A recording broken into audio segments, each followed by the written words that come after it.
Vous ferez bien ici? Bon, allez. On fait comme ça. Tac, tac. Et Donia, vous mettez ça au milieu aussi. On peut tous se caser ou on est. Et du coup, il y a un micro. Non, non, il manque un micro. Donc à un moment donné, vous devez passer le. Et il manque un deuxième. Il manque un deuxième micro. On m'a précisé de parler près de la bouche, près du micro, pour qu'il n'y ait pas de gêne par rapport aux autres machines alentour. Très bien, écoutez, bonjour. Excusez-moi, c'était le petit réglage de démarrage d'une conférence comme celle-là. Bienvenue aujourd'hui à la conférence que nous animons dans le cadre du salon CPrint. Conférence qui a pour objectif effectivement de présenter aux entreprises du secteur et aux professionnels du secteur les aides que la branche imprimerie mobilise pour accompagner les projets des entreprises et leur permettre quelquefois d'envisager leurs projets, de les confronter à une expertise extérieure et puis tout simplement au moment de le mettre en œuvre, de pouvoir bénéficier de quelques moyens à la fois humains, de conseils, de financement. Et il m'a semblé intéressant aujourd'hui pour cela d'inviter des entreprises qui ont déjà eu l'occasion de mettre en œuvre des projets ou qui sont en train de les conduire pour qu'à leur tour, ils puissent faire part de leur expérience, comment ça s'est déroulé en interne dans leurs équipes, très concrètement avec le chef d'entreprise. Et donc sans plus attendre, tac, normalement, tic.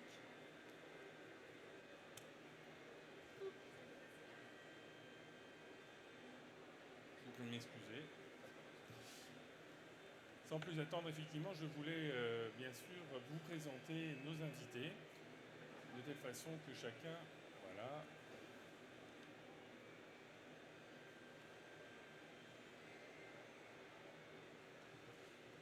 De toute façon, je les connais, donc je peux me permettre de le faire sans support PowerPoint. Donc, la première de nos invités, Raphaël Thureau, imprimerie Fuchet. Merci. Je me mets là. Ici, assis, on peut parler, c'est moins sympathique, je vais tourner le dos aux gens. Pardon, donc Raphaël Thureau, imprimerie Fuchet. Raphaël Thureau, imprimerie Fuchet, si j'y arrive. Fabrice Cusin, qui est juste à sa droite, imprimerie Cusin, éponyme. Nicolas Bellour. Nicolas Bellour est un de nos experts associés, je le représenterai tout à l'heure. Donia Kebeli, elle aussi, expert associé auprès de l'IDIC. Sur sa droite, je continue avec Franck Douminc de chez Riondé Série Pub. Et enfin, le dernier de nos invités, mon ami Mathieu Le Gall, qui représente Ambition Graphique. J'y reviendrai bien sûr tout à l'heure. Je vous prie de m'excuser, mais il est d'habitude quand même de dire qui nous sommes. Donc effectivement, Richard Navez, je dirige l'IDIC, organisme de formation et de conseil spécialisé dans le secteur de l'imprimerie, 100% industrie graphique, c'est tout ce qu'on sait faire. Une intervention partout en France auprès des entreprises du secteur, formation, conseil. Et effectivement, en lien avec Ambition Graphique, nous montons les projets qui tiennent à cœur les entreprises en leur apportant une expertise externe d'une part, des intervenants qui sont sur site, mais aussi un montage administratif et éventuellement financier permettant de faire en sorte que les projets soient toujours un peu plus simples à mettre en œuvre. Sans plus attendre, je propose à nos invités d'apporter leur expérience, leur témoignage sur l'accompagnement dont ils ont pu bénéficier peut-être depuis le début. Et à chaque fois, je vais non seulement demander aux chefs d'entreprise de dire comment ça s'est déroulé concrètement chez eux, quel échange ils ont pu avoir avec nos experts associés, mais également demander à ceux qui ont accompagné les projets d'entreprise justement de pouvoir interagir et apporter des informations quant au déroulement des missions qu'ils ont réalisées. Raphaël, si vous aviez la gentillesse de nous parler du projet mis en œuvre chez Fuchet. Nicolas, c'est toi qui te lances ? Allô. Alors, donc le projet qui a été mis en œuvre chez Fuchet, donc Fuchet c'est une entreprise, une belle imprimerie qui est dans les Côtes d'Or et avec un bel atelier, une équipe et Raphaël la dirigeante. Ça a commencé par un diagnostic et un diagnostic optimisation des flux et qui qui a permis de voir des suites sous forme de formation et d'accompagnement. Voilà. Donc, En quelques mots, Nicolas et Raphaël, vous allez nous raconter comment ça s'est passé, ce premier échange. C'est vrai que c'est toujours surprenant, où on est toujours plein d'interrogations. La première fois qu'un chef d'entreprise reçoit un expert extérieur venu pour l'accompagner, alors que l'entreprise tourne très bien par ailleurs. Raphaël, vous auriez la gentillesse de nous rappeler ce qui vous avait motivé dans ce projet-là. Alors, moi, je suis la 4e génération aujourd'hui à l'imprimerie Fuchet, qui a été créée en 1938 par mon arrière-grand-père. Quand je suis arrivée, il y a quelques années déjà, j'ai récupéré tout l'héritage de cette belle entreprise qui, en effet, tournait bien. Et quand j'ai pris la présidence il y a 2 ans, je me suis dit, tiens, on a une belle entreprise, en effet, qui tourne bien, on a un bel héritage, mais qu'est-ce qu'on fait pour pérenniser tout ça ? Quand on baigne dans l'entreprise depuis des années, et alors d'autant plus quand c'est l'entreprise de vos parents et que vous y avez baigné dedans depuis que vous êtes tout jeune, c'est pas forcément toujours évident de prendre le recul nécessaire à se poser les bonnes questions, justement, quel avenir on donne à l'entreprise. Et pour moi, c'était important de me faire accompagner, mais de me faire accompagner par un vrai professionnel du secteur. C'est-à-dire que j'aurais pu prendre un consultant à Dijon, à côté de chez nous, qui me dise, tiens, c'est bien, voilà l'audit que je peux fournir. Pourquoi j'ai contacté Ambition Graphique ? Je me suis dit, je veux quelqu'un qui connaisse le milieu de l'imprimerie. On a quand même un secteur qui est assez particulier, avec des contraintes qui sont très spécifiques. Et c'était important pour moi à ce moment-là de me dire, un accompagnement, oui, mais avec quelqu'un qui connaît vraiment le secteur. Très bien. Et donc effectivement, le passage de relais s'est fait. Ambition Graphique, comme vous le savez peut-être, est un réseau national créé par la branche qui a vocation effectivement à être au plus près des entreprises pour leur proposer conseils et justement voir avec elles les projets qu'elles souhaiteraient conduire. C'est vrai que juste ensuite, Ambition Graphique cherche ceux qui interviennent concrètement dans les entreprises et apporte cette expertise et c'est là où nous avons commencé à travailler ensemble, à comprendre déjà le projet d'entreprise. Et avec Nicolas et avec Donia qui ont accompagné l'entreprise, commencer à voir comment concrètement les attentes du chef d'entreprise peuvent trouver une solution. Qui souhaite expliquer la façon dont il a collecté l'information et établi le lien avec le chef d'entreprise ? Eh bien, moi, mon rôle dans cette histoire, c'était de réaliser le diagnostic, donc de venir... passer 3 jours à m'intéresser à l'organisation de la production et l'optimisation, comment les flux de production sont organisés dans l'entreprise. Donc vraiment faire une photo la plus précise possible de tout le fonctionnement interne de l'entreprise. Donc pour ça, c'est une première rencontre pour déjà délimiter le champ de l'action et comment on va fonctionner pendant les 3 jours, et ensuite aller me balader, aller voir chaque personne, rencontrer chaque personne, poser des questions simples ou un peu plus précises pour essayer de faire une photo la plus précise sous forme d'un compte-rendu, d'un rapport avec des points forts à consolider, les points faibles à améliorer, et un plan d'action proposé pour avancer. Alors, ce qui a été très agréable, c'est que c'est vrai que Nicolas intervient, il connaît déjà le milieu, donc quand on lui présente l'imprimerie, déjà, quand on lui fait visiter l'entreprise, on n'est pas obligé de lui expliquer à quoi sert chaque machine, quoi. Alors ça, c'est assez fluide, ça va bien. Et ce que j'ai vraiment apprécié, c'est que, alors nous, on a un peu la vision 360, parce qu'on a fait la formation, on vous en parlera après, mais on a eu la formation, on a l'intervention de Donia maintenant, enfin voilà, on a vraiment, on utilise tous les services possibles. Ce qui est très agréable à chaque fois, c'est que comme on parle à des professionnels du secteur, ils sont dans leur milieu. Donc, en tant que dirigeant, quand Nicolas était là 3 jours, je ne me suis pas monopolisée complètement 3 jours avec Nicolas. Après, il intervient lui-même dans l'entreprise auprès de chaque collaborateur. Voilà. C'est vraiment ce qui m'a semblé très pertinent, c'était que c'était fluide, avec un rapport très détaillé, très complet. Voilà. Donc, merci pour le travail, Nicolas. Très bien. Alors ce travail, effectivement, c'est un travail d'observation, de synthèse, d'échange avec la direction, aussi d'échange avec les collaborateurs.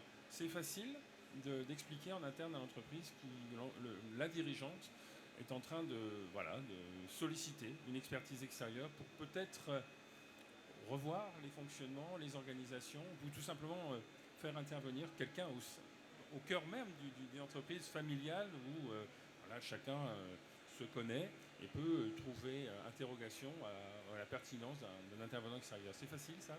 Alors, c'était plus facile que si c'était nous qui avions mené le projet chez Fuchet en interne tout seul. Parce que finalement, quand c'est nous, on se dit, tiens, pourquoi est-ce qu'elle arrive et qu'elle veut tout révolutionner? Qu'est-ce qui se passe? Alors que quand on a un regard extérieur et quand on explique aux collaborateurs, tiens, on fait venir quelqu'un pour savoir si on bosse toujours bien, ce qu'il pense et quelles sont les évolutions possibles que lui connaît d'autres entreprises ou qui connaît du secteur, c'est finalement plus simple pour les collaborateurs en disant ok, on se met dans une vraie mouvance de chercher qu'est-ce qu'on fait demain. Ça ne veut pas dire tout révolutionner, mais ça veut déjà dire se poser la question, est-ce que ce qu'on fait aujourd'hui, on le fait bien ou pas? Donc c'était finalement plus simple pour moi en se faisant accompagner qu'en faisant une démarche nous, tout seuls, entre nous. D'accord. Très bien. Donia, vous êtes intervenue sur un deuxième temps d'entreprise. Vous commencez à une deuxième partie de la mission en interne à l'entreprise. Vous pourriez justement nous expliquer comment vous avez, d'une part, passé le relais entre les deux experts que vous êtes, d'une part, et puis également comment se passe cet accompagnement autour justement de l'accompagnement du champ d'entreprise et de ses collaborateurs dans le cadre du projet, de la dynamique que l'entreprise souhaite mettre en œuvre.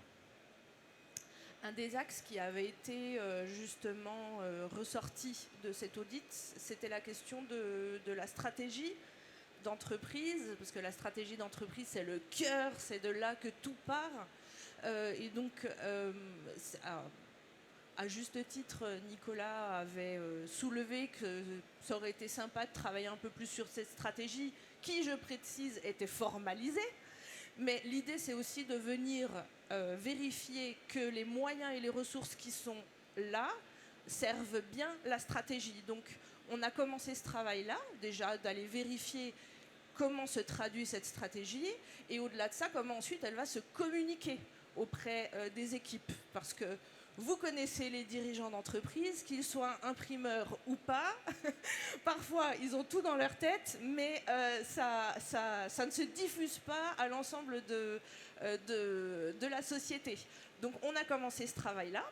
Ça va être le temps 1. Et le temps 2, on travaillera cette fois-ci un peu plus en détail, cette fois-ci sur les ressources, les compétences qui sont mises à disposition, à savoir est-ce qu'il faut des formations techniques supplémentaires ou pas, des recrutements, des mobilités internes. Voilà, là on passera un peu plus en détail pour que, en finalité, on ait une organisation qui colle à la vision du dirigeant. Parce que finalement, c'est le but poursuivi, voilà. C'est à peu près ça. Raphaël, vous souhaitez peut-être compléter, puisque la partie, on va dire, travail avec les collaborateurs commence. Qu'est-ce que vous en attendez plus particulièrement en termes d'implication, de mobilisation des équipes? Alors, c'est ce que je disais un peu tout à l'heure. Quand on le fait nous-mêmes en interne, ça n'a pas la même répercussion que quand c'est quelqu'un d'externe. En plus, on a la chance d'avoir Donia qui est... même quand Nicolas était là, des gens qui passent bien avec les équipes en fait. On sent qu'on parle pro, etc. C'est très dynamique. Moi aujourd'hui, ce que j'en attends, c'est de dire les messages forts. On va avoir une vraie stratégie là sur, en effet, comme disait Donia, certains départs à la retraite, mobiliser les compétences, comment est-ce qu'on recentre, un travail sur les équipes. Et je vous garantis que quand vous avez des équipes et des collaborateurs qui sont là depuis 20 ans, leur dire on va changer un peu, pas toujours ce qu'il y a de plus simple. Donc ça nous permet aussi d'avoir une vraie structuration de l'étape des évolutions et de l'évolution, mener le changement. Et c'est cette structuration vraiment que nous apportent les consultants aujourd'hui sur ces sujets-là. Merci. Ce premier. Alors, est-ce qu'il y a un point que vous auriez souhaité, quelque chose qui vous a particulièrement marqué depuis l'intervention de nos deux amis? Est-ce que. Alors, je dirais c'est la communication entre vous en interne, c'est-à-dire qu'au début on fait un appel et puis après ça communique. Enfin, je sais qu'on a eu Thierry qui est intervenu pour faire de la formation, Nicolas pour l'audit, Donia.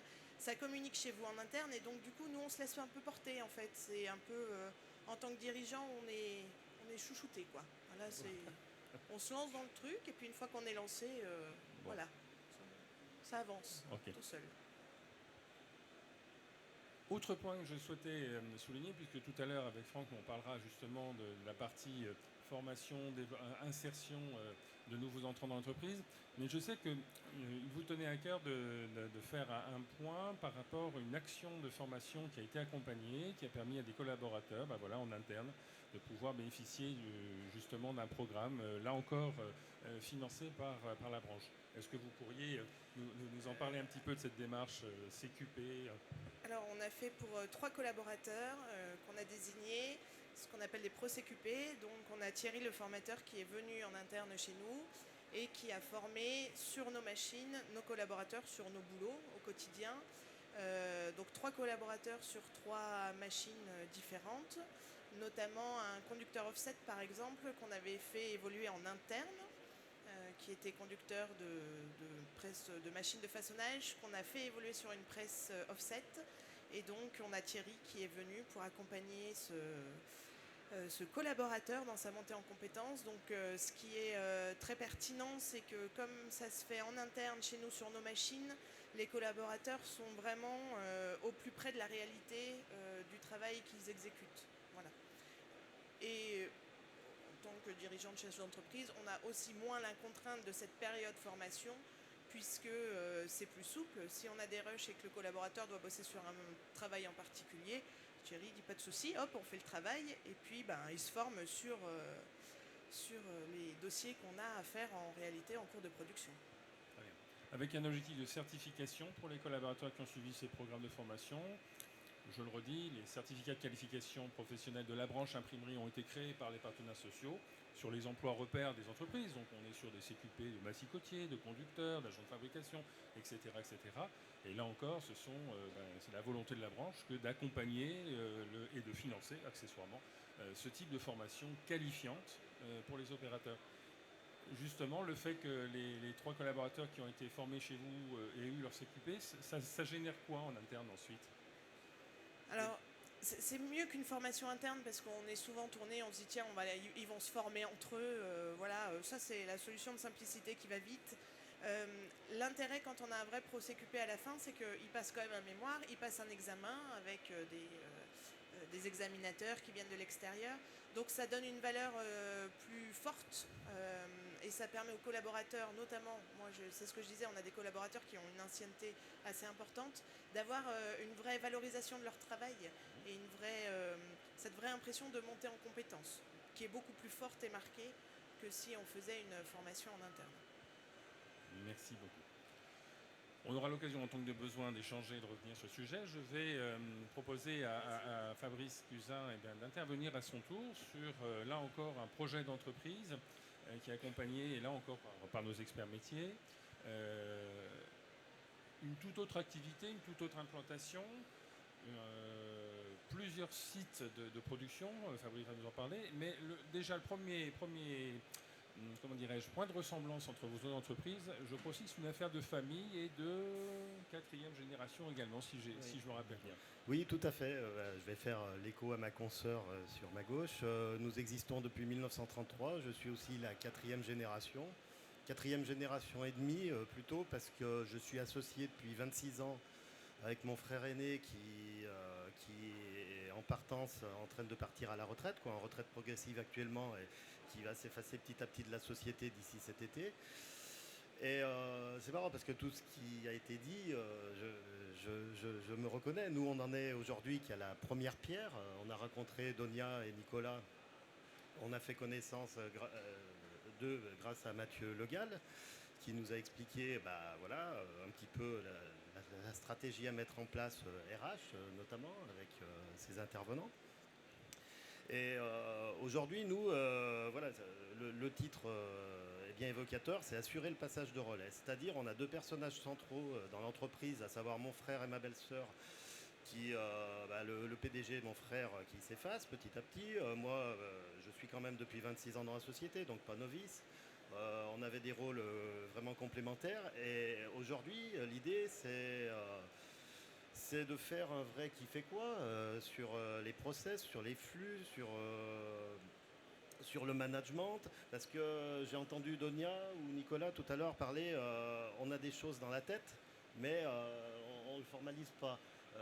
C'est-à-dire sur des échanges d'informations, prendre rendez-vous avec un sous-traitant, un transporteur, des choses comme ça. Et aujourd'hui, en formalisant les choses ou en faisant un vrai qui fait quoi, demain, on pourra se faciliter la tâche sur les échanges d'informations dans l'entreprise, aussi bien avec les clients, les fournisseurs ou entre les différents services. Et l'idée, c'est nous, derrière, d'assurer une gestion et un management plus sécure, plus fluide, et permettre à ces deux personnes qui vont partir à la retraite de partir tranquillement avec la satisfaction du devoir accompli. J'ai bien travaillé, j'ai bien transmis. Et d'autant plus, vous avez parlé tout à l'heure, nous avons 3 sites, on est très généraliste, donc aujourd'hui on a un panier moyen dans la plupart de nos dossiers qui diminue, mais un nombre de dossiers actifs qui explose. Donc demain, avec un management un petit peu, je serais tenté de dire, un management à papa, à l'ancienne, on ne peut plus fonctionner comme ça, Il faut moderniser un petit peu le lead, notre façon de travailler. Et par contre, j'insisterai sur une chose, je crois que ça a été évoqué un peu par ma consoeur. C'est pas renier le passé et où on en est aujourd'hui, c'est pas dire avant c'était comme ça, maintenant c'est comme si. C'est plutôt, et aussi expliquer à nos collaborateurs, maintenant on ne va pas changer forcément votre façon de travailler, mais on va l'améliorer. C'est pour aller vers le mieux, vous, nous, et nos clients et tous nos intervenants. Donia, peut-être d'autres points de vue aussi, comment vous... Oui. Je te donnerai la parole pour parler de... C'était particulier, parce que là, ça a été un audit à deux. Donc là, on est parti 3 jours avec Nicolas dans l'entreprise, avec 2 regards qui ne sont pas posés au même endroit. Nous, on a beaucoup observé, échangé sur la question de la gouvernance, échanger aussi avec ceux qui partent, parce que dans cette situation, il y a ceux qui restent, mais il y a surtout ceux qui partent. Et ça, c'est une notion qui est souvent oubliée aussi dans le cas de passage de relais. Et Nicolas, qui était sur un autre sujet, je vais lui donner le micro, qui en parlera lui-même. Donc, ce qui était intéressant dans cette situation, c'était d'y aller à 2, en fait, parce que nos observations étaient complémentaires. Il a vu des choses que moi, j'ai pas vues. J'ai pu vraiment me concentrer sur d'autres sujets, ce qui fait qu'à la fin, on arrive avec un plan d'action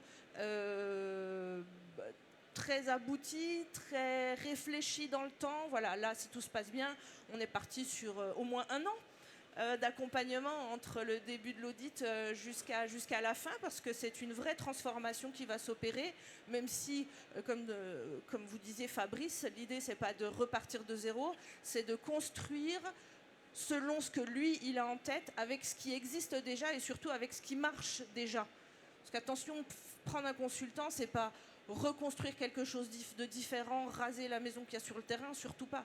C'est de garder ce qui marche, garder ce qui fait vibrer pour faire progresser l'entreprise. Et je te passe la parole, Nicolas, pour que tu puisses aussi peut-être nous dire ce que tu as plus observé. Eh bien, donc moi, mon observation, ça se porte sur l'organisation interne, l'organisation de la production, du flux du dossier, des premières infos du client jusqu'à la livraison. Et donc c'est vrai que là, le fait d'être un audit à 2, ça permet aussi d'améliorer notre cohérence sur nos propositions. Là où avant, parfois je sais que je fais des audits et après je te passe un coup de fil pour pour voir comment adapter au mieux notre tour. Là, c'est vrai que on arrivait, je pense, pile aux bons endroits. Tout à fait, l'alignement des planètes était là. Et je dirais que sans dévoiler les prochaines étapes, il y avait aussi une réflexion en interne à l'entreprise s'agissant de la mise en œuvre de nouveaux outils de suivi de production, etc. Tout était prêt, ou quasi prêt. Les contacts, bien sûr, avec les offreurs de solutions sont déjà engagés. Je crois qu'à un moment donné, on s'est même permis de freiner un petit peu l'étape qui s'apprête à être mise en œuvre, tout simplement parce qu'il fallait aussi leur mettre en perspective par rapport aux observations, à l'organisation nouvelle de la production, à vos exigences justement de suivre plus de petits dossiers. Et donc du coup, voilà, il y a eu aussi ce temps intéressant de... on est tous presque au point, mais on a un souci une volonté de faire en sorte que les choses se fassent dans l'ordre, n'est-ce pas? Tout à fait. Tout à fait. Ben, c'est l'avantage d'intervenants extérieurs, même issus de la profession. Donc on parle le même langage quand même. L'idée, c'est un frein, oui. C'est surtout... enfin, un frein, pas tout à fait. C'est l'idée de bien poser les bases et de mieux travailler nous. Parce que c'est pour pas partir dans tous les sens à exploser en vol, quoi. L'idée, c'est déjà de mieux travailler, mieux se manager, mieux savoir le qui fait quoi. Et ça, c'est sur le semestre ou sur l'année. Hein, on va faire ça ensemble parce qu'on en est vraiment qu'à la première pierre. On a fait l'audit et le diag. Et on a hâte de travailler ensemble et de faire ça bien. Après, dans un second temps, on mettra les bases, notamment ce que vous avez évoqué tout à l'heure. Pour nous, c'est un changement de RP. Un ERP, c'est quand même très important. On est marié avec. Hein, c'est un petit peu la vie au quotidien des gens du bureau, que ce soit au commerce, à la compta, à la fabrication.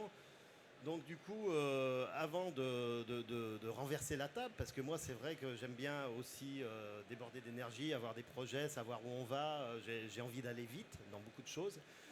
Et on va bien poser ces bases-là et derrière on saura ce qu'on doit faire et ce qu'on doit faire bien. Merci. On pourra revenir là encore sur la suite, mais ce qui est intéressant, c'est dans cette espèce de ressemblance. On est dans un terrain de connaissance et avec effectivement des enjeux qu'on peut partager et une construction qu'on peut faire ensemble pour peu qu'on soit accompagné et que la relation se passe bien. Je vais maintenant interviewer Franck Doumagne pour Rion. Alors, il faut que je change la slide, voilà. Vous l'avez en vrai, voilà, super. Franck, ça fait quelques années qu'on a l'occasion de travailler ensemble sur des projets de formation. Merci d'avoir pris le temps de t'arrêter ce matin sur cette table ronde. Ce qui me semble intéressant, s'agissant de l'accompagnement que la branche fait, là encore, des actions, son action auprès des entreprises, c'est aussi permettre et de faciliter une insertion professionnelle. Alors, c'est complémentaire aux exemples que nous avons eus. Je sais que Riondé... et Franck Doumagne c'est pas la 4e génération du chef d'entreprise, mais aussi quelque part un continuateur de l'entreprise Riondé Série Pub. Tu pourras nous le rappeler cela. Et il nous a semblé intéressant ce matin de faire un zoom sur un gros projet que l'entreprise a mis en œuvre avec des moyens importants, en mobilisant beaucoup de monde autour de ce projet pour aider à l'insertion professionnelle de nouveaux entrants dans le secteur. Donc j'aurais voulu, Franck, que tu puisses nous rappeler un petit peu la genèse de ce projet de formation de ces jeunes qui est parti vraiment du bassin d'emploi des Bains et puis comment tu as pu le vivre en interne dans l'entreprise et quel résultat au bout du bout. Et je m'empresse de dire avec plein de bonnes choses, mais aussi des fois quelques petits regrets. Mais voilà, c'est toi qui nous racontes un petit peu cette expérience. C'est parti. Donc, bonjour à tous déjà. Et donc en fait le constat a été fait que recruter c'est compliqué, c'est pas à vous que je vais l'apprendre. Et puis qu'on ne peut pas se contenter d'aller chercher dans notre corporation. Et en fait l'idée c'était d'ouvrir à deux choses qui pour moi sont primordiales, c'est le savoir-être et l'envie. Donc en fait l'idée c'est que peu importe du secteur où on vient, on peut former, on a la capacité de former à notre sauce, à notre manière de fonctionner et Et pour ça, c'était le constat de départ en disant on a besoin de bras qui ne viennent pas en faisant des annonces toutes bêtes. Il faut qu'on forme et avec l'envie d'attirer vers notre métier. C'était le constat de départ. C'est un projet à l'origine qui était partagé avec une autre entreprise en local. Il y a eu tout un travail important de mobilisation de beaucoup d'organismes qui ont cherché à faire connaître les entreprises, faire connaître les métiers, ou en tout cas les faire découvrir, trouver les candidats. Tu pourrais juste nous résumer cette étape du projet ? En fait, on travaille à côté de la manufacture de Depont, qui est une grosse imprimerie qui a aussi besoin de bras. Et en échangeant avec eux, avec qui ça se passe très bien, on travaille avec eux aussi. Et c'est d'arriver, on a le même constat, on n'arrive pas à recruter, comment ça se passe, comment on peut faire, qu'est-ce qu'il en est. Et fort de ce constat-là, on a dit on peut aussi mener une action commune de manière à drainer un peu plus de monde et puis aussi à offrir des métiers différents et ouvrir nos entreprises en disant venez voir, voilà ce qu'on fait, on ne vous ment pas, on ouvre les entreprises, on fait de la formation derrière, on récupère. C'est à ce moment-là que tout le monde rentre en lice. Très bien. Au bout du bout, cette phase de découverte des entreprises a permis de recruter 3 jeunes dans le cadre d'une formation en alternance, contrat de professionnalisation menant à un certificat de qualification professionnelle avec une mise en œuvre dans les ateliers. Comment ça s'est passé ? Alors, au départ, il y a 42 personnes qui ont relevé l'invitation. Ils sont venus visiter les 2 entreprises. On leur a fait notre speech, comme on dit, mais on a surtout présenté nos entreprises et puis l'état d'esprit. Sur les 42 personnes, 24 ont souhaité aller plus loin. Donc, par le biais de France Travail, avec un exercice assez sympa qui est calibré sur nos salariés, en travaillant sur le quotidien, avec un truc assez bien fait de France Travail. Et donc sur ces 24, 12 ont été entre guillemets reçus par rapport à nos critères à nous de sélection. Et sur les 12, on en a nous resélectionné 3 qui ont été formés en interne. Fort bien, donc là encore un accompagnement extérieur qui a permis de faire surgir de concrétiser 3 contrats de jeunes. On sait que les formations prennent toujours un petit peu de temps. Comment on continue de mobiliser en interne à la fois les jeunes qui sont en formation et puis ceux qui les accompagnent ? Quel rôle joue effectivement le formateur quand il est auprès des opérateurs en entreprise, sachant que la particularité chez Riondais, c'est que vous faites beaucoup de choses et que les opérateurs sont ponctuellement amenés à, dans l'atelier, intervenir sur différents postes en définitive. La polyvalence, c'est dans notre secteur à nous, le maître mot. On fait de la sérigraphie, de l'impression numérique, de l'objet, du textile, etc. Donc c'est des métiers qui sont très proches mais à la fois très différents. Donc on a besoin de compétences, on a besoin de polyvalence en fonction des fluctuations de charges. Comment le formateur, déjà en rassurant les gens qui arrivent, parce que quelqu'un qui arrive qui n'est pas forcément du métier, il commence à avoir un peu peur. Quand il croise justement des dinosaures de la boîte, il a un petit peu peur. Les dinosaures prennent les jeunes pour des gens qui vont arriver et tout casser. La difficulté et l'appui du formateur, c'est justement de tempérer un peu les fougues de chacun pour dire il n'y a pas de danger, à part du travail, il ne va rien se passer. Donc ça veut dire simplement qu'il faut juste remettre de l'humain au milieu de tout ça et dire à tout le monde qu'on peut travailler ensemble et pas forcément quelqu'un qui va piquer la place de l'autre. C'est un vrai métier, c'est une vraie qualité. Et là où je vous rejoins, c'est que le fait que ce ne soit pas notre discours, ça change tout. Donc effectivement, là encore, pardon Dunia. Et j'avais une question parce qu'en plus, je trouve que les formations continuent quand le formateur part. C'est-à-dire qu'il y a des temps de formation où le formateur est présent, mais ça ne s'arrête pas là.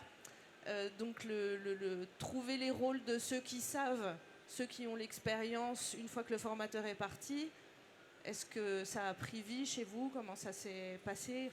Bien sûr. En fin de compte, quand le formateur est sur place, il va former, il va échanger aussi avec la personne qui est en place depuis longtemps, et ils vont faire un espèce de petit cahier des charges un peu informel pour justement que les personnes se parlent quand il n'y a pas des temps de présence de formation, et ça continue de générer de l'expérience. Ouais. Parfait. D'autres points que vous souhaitez aborder avec nous ce matin sur les projets de l'entreprise et l'accompagnement de la branche? Alors, des projets, il y en aura plein, ça c'est certain. J'aurai pas assez de temps pour tout faire, ça c'est certain aussi. Ce que je veux dire par là, c'est que c'est un vrai gain pour les entreprises, et c'est une vraie chance. C'est-à-dire que ça permet de poser le débat, ça aussi on l'a évoqué, ça permet de poser le débat et surtout de faire grandir les gars, parce que sans les salariés, ça marche pas, quoi. Donc les projets, ils sont menés avec des gens, et c'est l'humain, encore une fois, ça remet l'humain au cœur du débat. Dans les cas de ces 3 entreprises qui témoignent aujourd'hui, on comprend bien évidemment que l'envie d'entreprendre et de faire, c'est dans leur ADN, c'est évident. Ce qui est important, c'est d'avoir ponctuellement, ils l'ont dit les uns les autres, un accompagnement extérieur.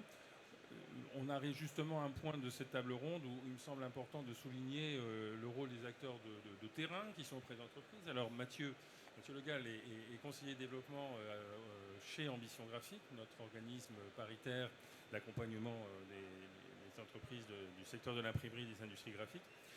Ce qui caractérise le conseiller développement, voilà, c'est le fait d'être à l'écoute des projets des entreprises et rapidement de détecter des besoins, des attentes et d'organiser une solution. Mathieu, est-ce qu'en quelques mots, tu pourrais nous dire justement comment concrètement tu peux passer de l'idée de projet à celle de allez, je mobilise les gens qui sont capables de vraiment aider ces boîtes. Bonjour à tous. Merci pour l'invitation déjà, Richard. Nous, en fait, notre mission, elle est simple en tant que conseiller ambition graphique. C'est qu'on récupère la collecte des entreprises et on est là pour leur rendre service. Donc c'est déjà assez extraordinaire.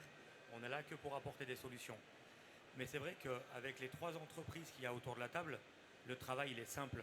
Parce que c'est des entreprises qui sont déjà en mouvement et donc qui ont déjà réfléchi sur l'organisation future.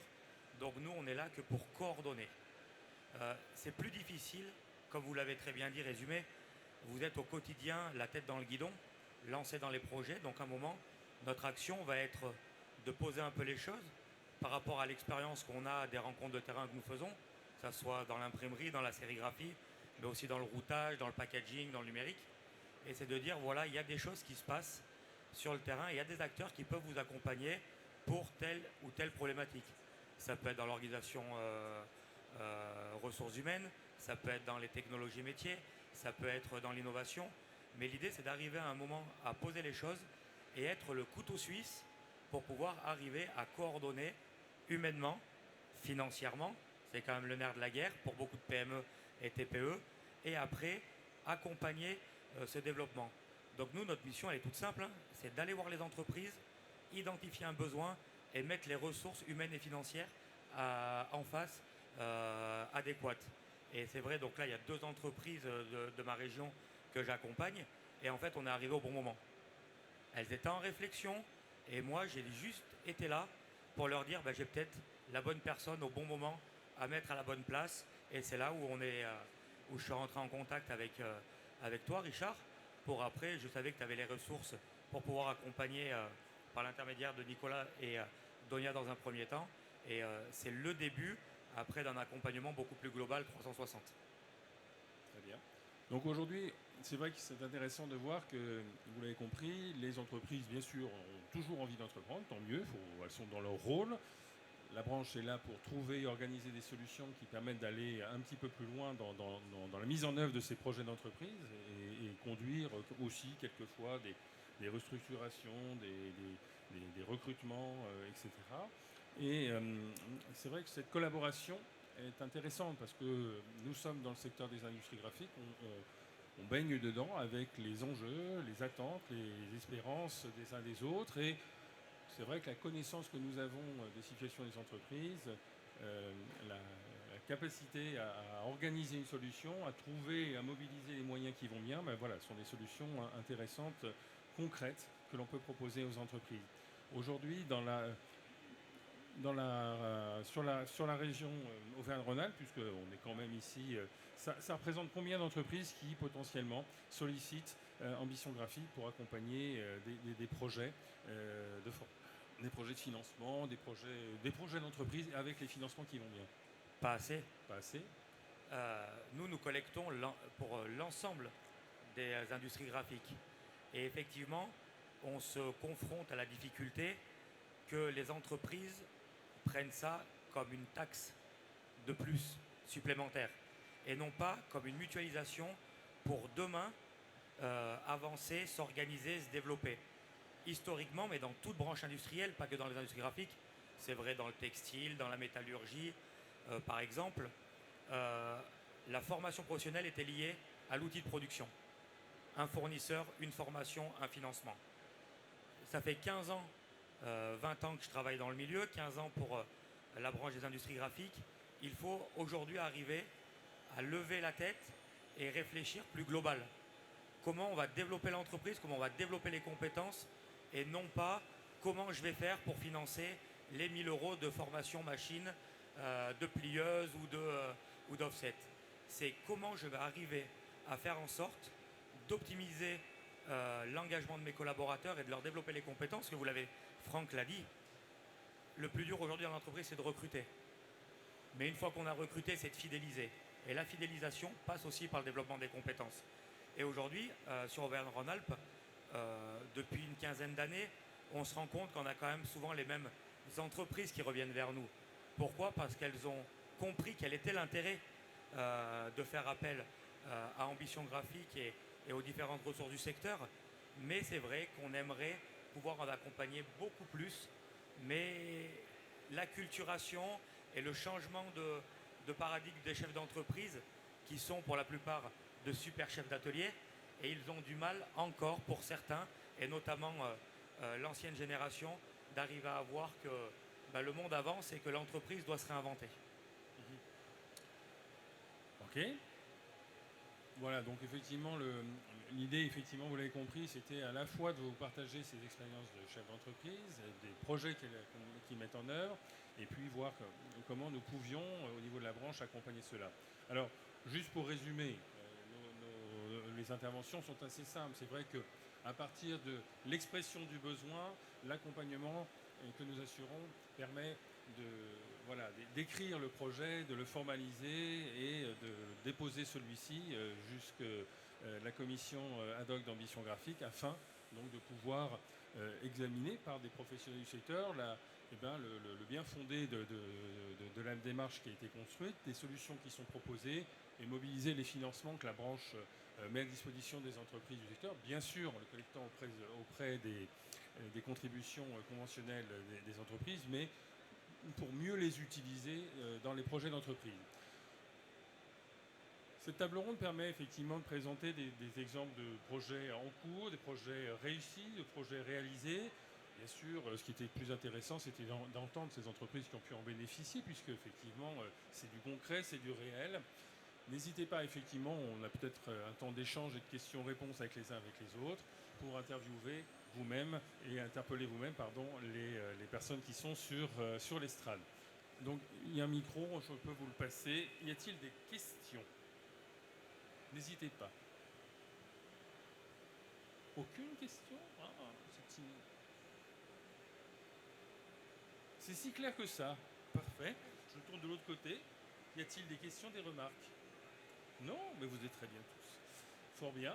De votre côté, est-ce que vous auriez oublié de nous dire quelque chose, mesdames et messieurs les représentants des entreprises ? Moi, je vais juste intervenir sur ce qu'a dit Mathieu. Il parle, c'est juste de venir aider les entreprises. C'est pas que ça en fait. C'est pas juste de faire une petite analyse et de faire un regard. C'est vraiment des fois prendre le recul qu'on n'a pas, toujours dans le guidon, mais surtout comprendre, étant donné qu'ils sont du métier, comprendre le vrai besoin. C'est-à-dire que le besoin, il est peut-être pas là où on le pense au départ. Et ça corrige un peu le tir et ça permet de redéfinir des directions. Et pour en avoir été le parfait témoin, c'est que on va beaucoup plus vite avec un accompagnement comme ça. On met le doigt sur les vrais problèmes, à nous de le voir ou pas, mais on a un vrai accompagnement et c'est pas juste une petite analyse. Merci de cela. Mesdames et messieurs, je vous remercie de votre attention. Il reste une journée pour continuer de découvrir tout ce que Cprint nous propose. Cette conférence a été enregistrée et vous pourrez la retrouver sur la chaîne YouTube du Salon Cprint pour continuer de revoir ces moments choisis. Merci infiniment à nos invités d'avoir pris le temps d'apporter leur témoignage. Merci à vous les amis et puis je vous souhaite un bon salon.